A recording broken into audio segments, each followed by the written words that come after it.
There we have a VIVO Y35, and today I will show you how you can send fax messages on this device. So in the first step you have to open the Google Store and choose the fax app. I choose that one, so we have to open it. Give a permission, click allow, and now just tap on this little plus. Now you can choose image, PDF, or take photo. I will take a photo and just scan your document.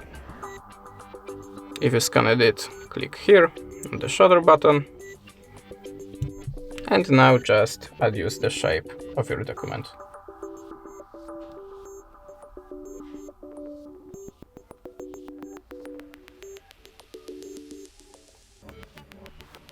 Okay, now click this arrow.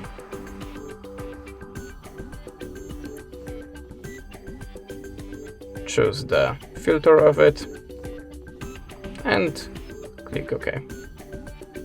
Now choose the phone number and you can give here some note.